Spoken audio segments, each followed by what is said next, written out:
Renovating Retirement with Charlie Jewett. Oh no, I think I'm about to have another episode. Hello, everybody. I hope you're doing really well. This is Charlie Jewett with the Renovating Retirement Podcast, the movement, the company, the agency. Bringing you another episode. This is episode 163. I hope you guys have been enjoying these episodes. Been doing this now for 3 years. Had my 3-year anniversary on, I believe, May 1st of 2019. Still going strong, baby. Maybe I didn't do 150 episodes in a row like I wanted to. I got to 80 or something and then pizzled out. But I was sporadically consistent after that and finally made it. Now we're above the 150. I'm having a good time. Seems like people are being helped from the feedback you're all giving. By the way, please do give feedback. info@l5wealth.com. info at l the letter 5 the number wealth.com. If you're a customer or a client learning from the show, I would love to hear your thoughts. If you are an agent or someone in the financial services industry, I would love to hear your thoughts and talk about how we can work together on this revolution of trying to turn around what the joker brokers have done to this industry. This industry has been destroyed by two different groups of people, the joker brokers or the brokerage firms, the people that sell securities, which worked last decade or last century, but this century have not been doing well, but they won't change their advice. They just keep people trapped in a prison, which is what we're going to talk about on this episode. And then also there's another group of kind of network marketing companies that recruit people that don't have licenses and get them licenses, which is a beautiful thing to do. Get more people into the industry is wonderful. I do that as well. But they then teach them to build insurance and annuity policies that hurt people. They don't teach them to build it the right way. They have 3 or 4 times the commissions of a policy that's built the right way. So this industry needs to change. So I thank you guys, whoever you are. If you're a financial professional or you're just a listener, please do get in touch. info@l5wealth.com, info at l the letter 5 the number wealth.com. You can email me or you can just call in and leave a message. 888-285-2268. Would love to hear from you. Well, today we're going to talk about escape from Retirement Alcatraz. Dun, dun, dun, dun. Why is this on my mind? Well, I recently had a speaking engagement in Sacramento, California, and it took some shenanigans, let me tell you, to get there. It really did not fit in my schedule. I had my kids that weekend for my parenting time, and I had a commitment on Friday night until pretty late. And this thing started at 8 a.m. on Saturday in Sacramento, and I live in Southern California. So through a whole bunch of shenanigans, waking up early, my mom doing some babysitting, all kinds of craziness, I was able to get there for the second half of the training and speak. Well, that put me in Northern California on a Saturday night on a weekend with my kids. So I just flew them up there with me, and we went and spent some time with my mom in the San Francisco area. And one of the things was one of my family members was gracious enough to get tickets for us to go see Alcatraz, which Alcatraz just has this excitement about it. I don't know what it is. As long as I've been alive, Alcatraz has been an exciting place, just a place full of stories and mystery, and just the body itself, the body of land surrounded by water and the positioning to the San Francisco Bay. And it's just a very, very interesting place. I find it fascinating, from the landscape point of view. I learned some stuff this time I didn't know. I didn't realize the American Indians took it over and lived there for 19 months and tried to make it their own. I just thought that was fascinating.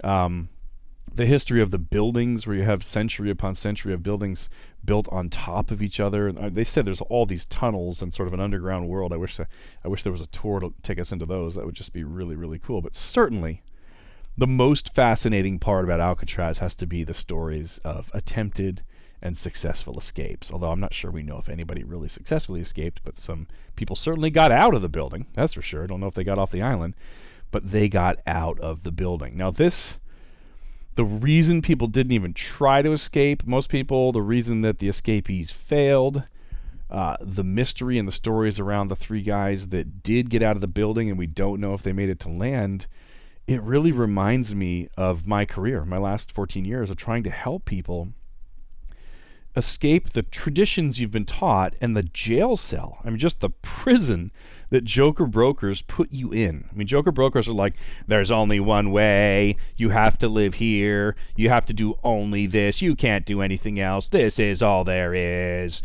Don't move your money. Don't move your money. When the market's up, don't sell. When the market's down, don't sell. When the market's flat, please don't sell because it might go up. I need it now. They just put you in this prison. Every week, my team and I show potential clients how to escape from kind of this securities Alcatraz, just this singular one line of thinking, this one rock where you could live, of only using stocks, bonds, and mutual funds and having the only tool in your entire life be risk with a side of fees. Every week we show people how to escape that. And do people respond the way we'd expect? Do they jump up and down for joy? Oh my gosh, you're kidding me. I can get off this rock? I can get off of this monotonous same old, up and down, have no idea what I'm going to make in the future, read the papers every day, look at CNN, up and down, jail cell, jail cell, jail cell.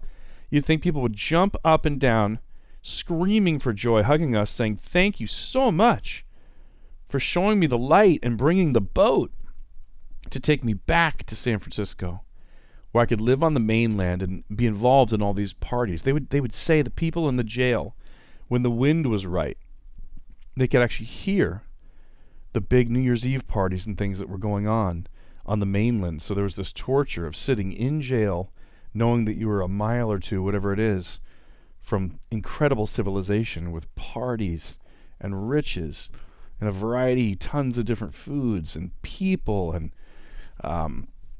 dating, right? People in jail would certainly like to be out there dating. They could hear it, but they couldn't get there, and they were trapped. And you'd think anybody coming along, showing them how to get there, paving the way, forget the fact doing it at no charge, but paving the way to freedom, you would think they would be received warmly. However, the warden, the security officers, didn't want those people to leave the jail. And we have that in the world of retirement planning as well. The joker brokers, the captive agents, whoever's been giving you advice, whoever's currently being paid to build your so-called financial plan, or let's pretend you have a good financial plan, not a fake one. It's not just stocks, bonds, and mutual funds. Let's pretend you have a financial plan that has all the tools in it needed to take care of long life, short life, or long life, short life, rough life, sick life, and into the next life. Let's pretend you actually have a good plan that has all the pieces that are needed, but the pieces can be optimized. Whoever set that up for you is the warden. They're the prison cell. They are the bars. They're the security officers with the guns and billy clubs that don't want you to leave. And how do I know this? I know this by doing this for 14 years and by interacting with people that have been doing it 30 and 40 years. Here's the thing. When shown that stocks, bonds, and mutual funds are not the only game in town, that they have higher fees than the alternatives, that they've underperformed safer investments, that they can't do guaranteed income, that they can't guarantee that your spouse is going to have income, that they don't cover long-term care insurance with other people's money, and they don't get bigger when you die and transfer tax-free. When people are shown that stocks, bonds, and mutual funds fail 4 of the 5 lives of retirement tests, they fail long life, short life, sick life, and the next life. When people are shown that, yes, we would think they would jump up and down, hug us and say thank you, and immediately ask for escape, but they don't. I can tell you most people don't. This is not unique to me. I'm not just bad at this. I've talked to hundreds, if not thousands, of financial advisors and insurance agents, and they all have the same experience. It's very, very difficult to get people out of this jail that the brokers and the news and the traditions and the industry have put them in. Why is that? Most people don't have the courage to even try to escape. This was the same at Alcatraz.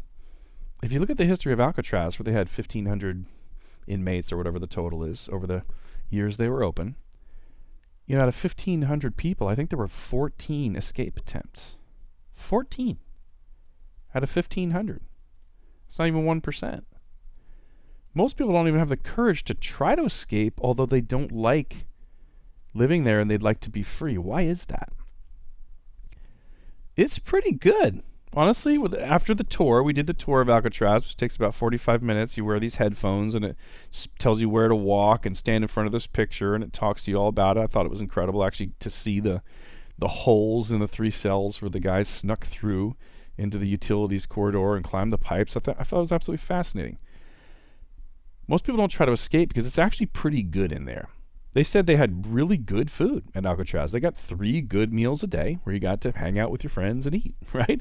Every night they were allowed to play music for an hour. So there was people playing trombones and playing guitars and doing whatever they were allowed to do. They had radios they could listen to, sports and things like that. I went into the yard that had what used to be a baseball diamond. Now it looks kind of crazy, but I went into this giant, basically concrete bowl, stairs on one side, wall on another side, and then I went down some more stairs to this deck with a bunch of birds. It was crazy. Beautiful view. I don't think they were allowed to see it, but once you get down there, it's awesome. I went into the yard where they had playtime, and the tour, the guy speaking into my ear on the tour was like, this is one of their favorite places. They were allowed to do crafts. It was pretty good. And I think that's how people feel about their portfolio. Like, I understand it's not tax efficient. The fees are kind of high. I really can't guarantee my income. I don't know if my spouse is going to be okay. It's, if I go into long-term care, I got to pay for it, but that's probably not going to happen. I'm pretty healthy, and whatever. Next life, I'm fine. Whatever I leave, I leave. I think people kind of feel like that, just sort of complacent. Like, I don't want to rock the boat. What if I try to escape and I get caught? Would be the big question at Alcatraz. When switching from stocks, bonds, and mutual funds to better tools, yeah, they're better, but it's still change. People that are kind of comfortable, one of their biggest fears is change. They're thinking, well, yeah, it might be better, but what if it doesn't work out? What if something happens that's not good or that I don't see? It's kind of that, what if I get caught? So my initial thoughts on this are most people just don't have the courage to even try to leave their joker broker or try to learn something that may be foreign to them. I just did the podcast on RSL, Retirement as a Second Language. There is some stuff you're going to have to learn, or at least use a translator like us, use an interpreter where we can tell you the language and then tell you what it means. And that takes patience and it takes time. Most people don't even have the courage to try. What I know, maybe it sucks, but at least I know this. So people like what they already know. The devil I know, right? So they're like, this is what I know. This is my familiarity. I at least know what to expect here. I know how to do this. I know how to do this thing where I open up my statement every month and it's either up or down and I feel either excitement or I feel pain. They kind of get stuck there. So maybe it sucks, but at least I know this and I know how it works. What would I even do out there in the real world? You're sitting in Alcatraz. You've been there for 7 or 8 years. You're used to that. The world has completely changed outside.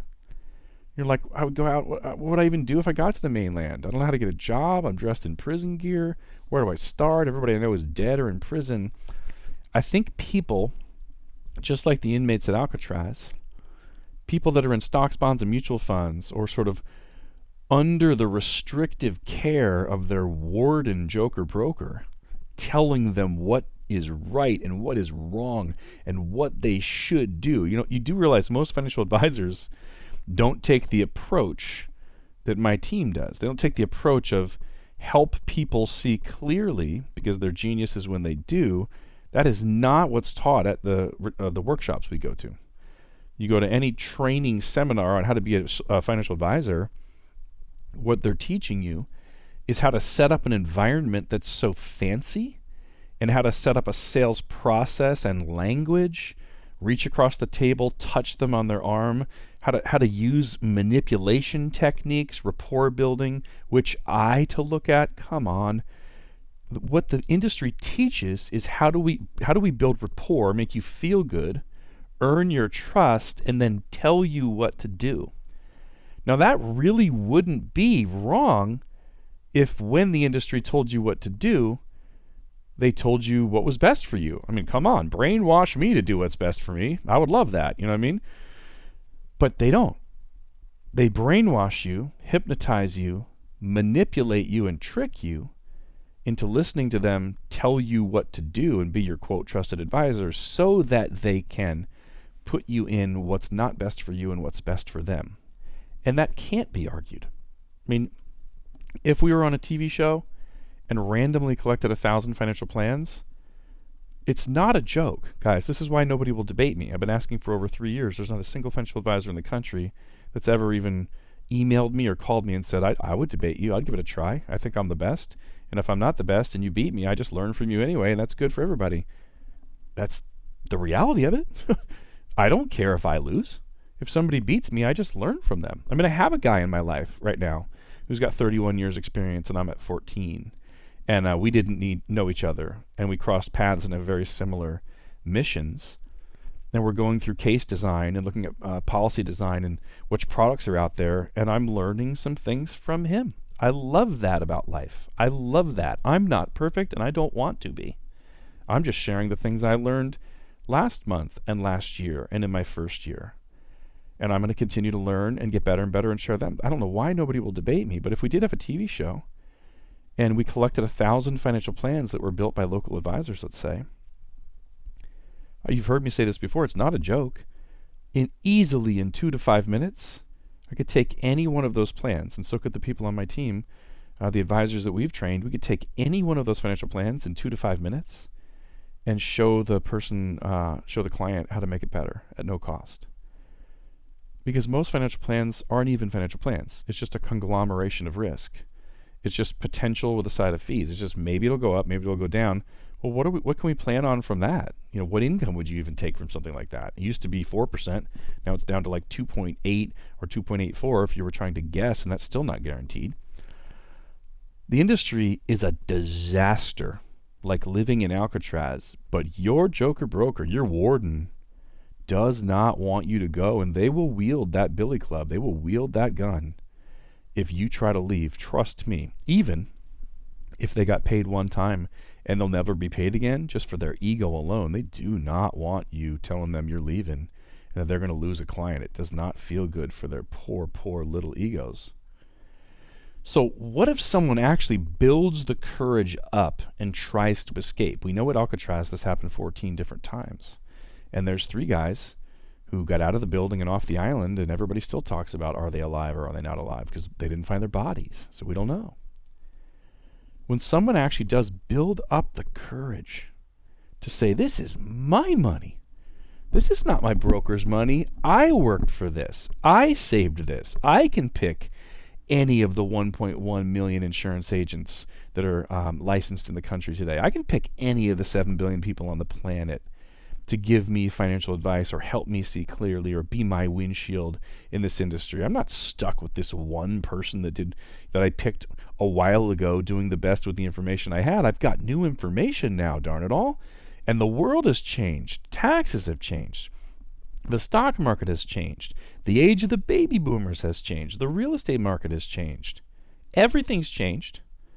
I now have more information. I'm going to make some changes for my own good. It is my money. Nobody cares more about my money than I do. Somebody actually builds up the courage to think and talk like that, and they try to sign paperwork that takes money away from their current advisor and transfer it somewhere else. Oh my goodness. Do the alarms go off?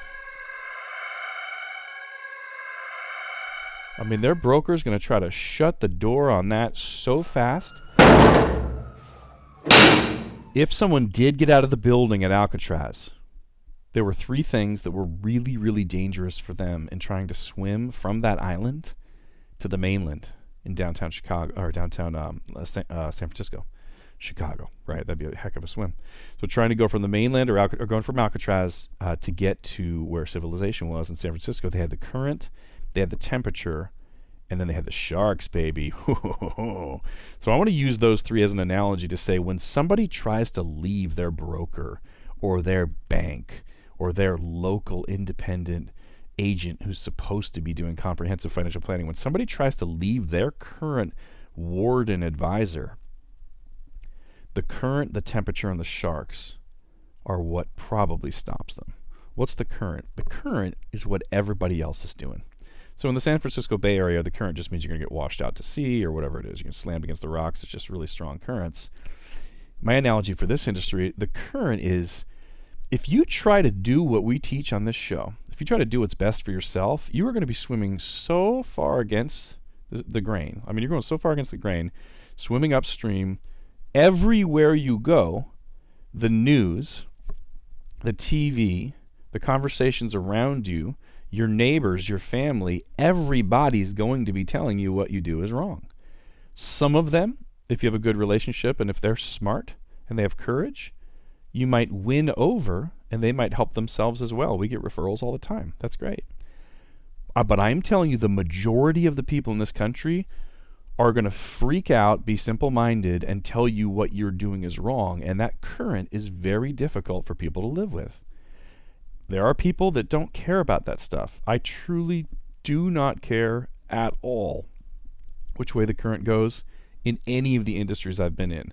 The computer training industry, the naturopathic medicine industry, health and nutrition, fitness, life insurance, mortgages, real estate. I truly do not care. I like to go find what's true, and then I just live with the truth. The truth is what excites me, not popularity or tradition, but I know that I'm a weirdo, and that a lot of people really wish they had that social proof or that comfort of everybody's doing it, and you're not going to get that, so the current hurts a lot of people. The temperature, the waters surrounding Alcatraz are so cold that you could just get hypothermia and die. Well, here, if you try to escape your joker broker and move some money, what's the temperature? How people treat you, what people say to you, how lonely it is to be the only one doing it and having to listen to, like what I said, the current, where they're saying you're wrong, you're wrong, you're wrong. You're going to get a very, very cold response if you go out, call all your friends and say, hey, I just moved all my money into life insurance and annuities. Forget the truth that we can look at the track records and they're beating the stock market, that you don't have any losses when the market goes down, that on annuities there's no fees, that in life insurance you can make the fees super, super low, but you're not really paying fees anyway. You're trading fees for not having to pay taxes on any of your gains. Guys, it is cold out there. And to be frank, another version of kind of this cold, or it doesn't feel so good, is you're not going to get statements every month. There's a way to kind of manufacture that if you trickle your money in over a 12-month period, but most people move their money at the time they make a decision. You're going to get a statement once a year when they measure the market. Did it go up or did it go down? Here's your new numbers. And that can be a little cold for people. They don't get the warm, fuzzy excitement of opening a statement every single month and seeing if they made money or lost money. They don't get that fear and greed sort of injected crack of emotion. Up, down, up, down, up, down. You don't get that. Everything kind of goes quiet in your mailbox. And once a year, you get a statement. And I've done this long enough where most people forget what the heck they did. So when they get that first statement, they call up and go, what did we do? How does this work again? Because people understand the stock market. It's that familiarity. They know what it's like to live in the jail, but what's it like on the mainland?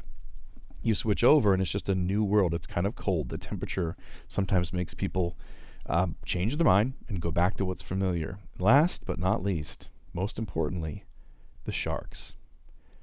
There's a predator out there that does not want you to make it to safety. They want to consume you.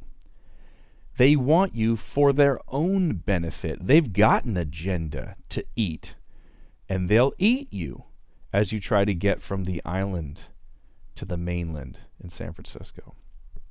In the bay, it's sharks. The San Francisco Bay is in the center of the Red Triangle, an area that's densely populated with sharks. There's a lot of sharks there, a lot of shark attacks there. One of the main theories from these three guys that escaped Alcatraz is, of course, they didn't make it. They either drowned and were eaten by various different animals as they sunk to the bottom, or they were just eaten by sharks on the way because we didn't find the bodies, right? In my analogy, I'm sorry it's offensive. Some of them are not doing it on purpose. They're accidentally being sharks. But the predator in your life is that person that you're firing to go do the right thing and hire a better advisor. Your current advisor is going to freak out when you try to leave them. You guys know that I spend a lot of time in the world of kind of high conflict divorce. I mean, I have a podcast called the High Conflict Co-Parenting Podcast on high conflict divorces and what it does to the kids and how do you deal with a crazy ex. There's something in that world, like if I look at a whole bunch of divorces, one of the spouses was the one that said, it's over, I'm leaving. So they were the one that actively left. The other spouse was the rejected party. There's a theme to how the rejected party responds. and they don't respond well. The person being told, I don't want you anymore, I don't love you anymore, I don't want to live here anymore, I am moving on. The person who hears that from the person that was the love of their life has a tendency to freak out, spaz out, spend all kinds of money on attorneys trying to hurt that person who's left, lie about them. For some reason, there's this theme of if you leave somebody, they call you an alcoholic and they call you abusive, and there's this whole, I have all these divorces in my life where you can just look at it. The person who was rejected freaks out, and there's kind of a pattern of how they behave. I can tell you without beyond a shadow of a doubt, financial advisors are the same.